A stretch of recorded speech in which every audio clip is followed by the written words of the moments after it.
Сәлем достар, Зерек бала каналына қош келдіңіздер. Қызықты видеоларымызды жіберіп алмас үшін каналымызға тіркеліп, лүпіл басып қой. Сәлеметсіздер ме? 52-ші сабақ. Бірінші тапсырма: ауызша есепте әр бағандағы өрнектердің мәнін, қосындысын тап.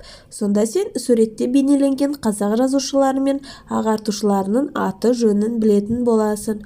Жауабы келесі бетте.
Келесі төртінші есеп: теңдеуді шеш.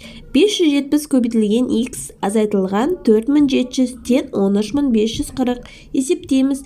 570 көбейтілген x тен 13540 қосылған 4700. 570 көбейтілген x тен 18240. x тен 18240 бөлінген 570. x тен 32-ге. Тексереміз.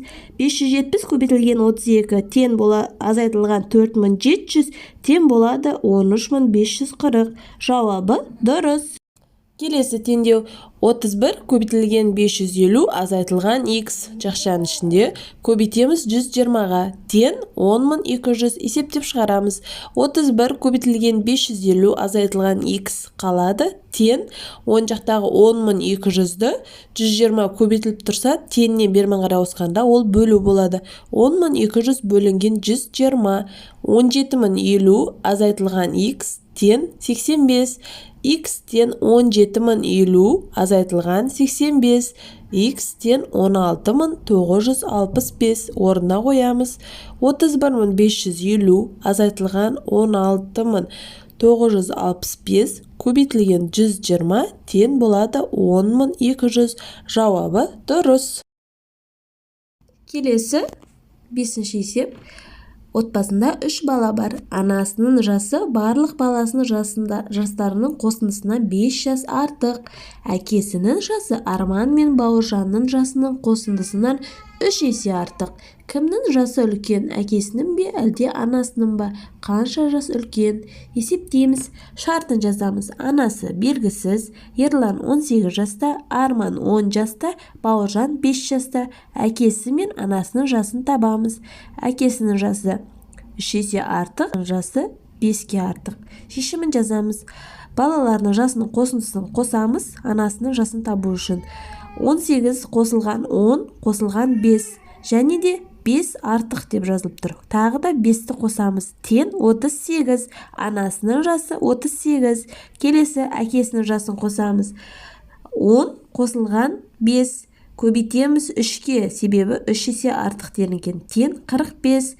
45 әкесінің жасы.